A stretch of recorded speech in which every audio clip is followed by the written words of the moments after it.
म्हणजे रत्नागिरी सिंधुदुर्ग लोकसभा मतदारसंघातील माझा पराभव म्हणजे प्रचंड आणि प्रचंड धनशक्ती समोर जनशक्तीचा झालेला पराभव आहे.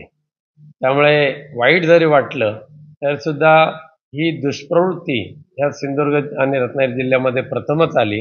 पैशाने पैसे घ्या आणि मला मतदान करा असं वागण्याची नामुष्की नारायण राणे यांच्यावर आली आणि त्यामुळे मला पराभवाचं दुःख जरी असलं तर आम्ही खचून गेलेलो नाही आहे.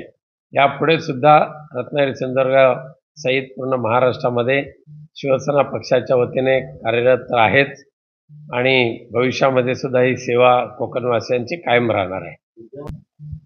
करोडो रुपयाची उधळण करून सुद्धा करोडो रुपयाची उधळण करून सुद्धा या ठिकाणी सुसंस्कृत आणि विचारी कोकणवासियांना पराभूत करता त्यांना आलेलं नाही.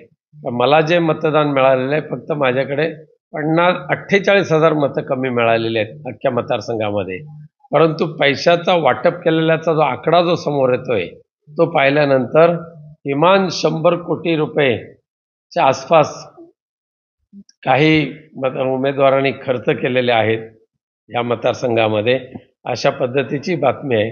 परंतु माझा विश्वास कोकणवासियांवर आहे, माझा विश्वास विचारांवर आहे, संस्कारांवर आहे आणि त्यामुळे कोकणवासी पुनश्च एकदा अशा या विचारावर आपल्या ठाम राहतील असं मला वाटतं.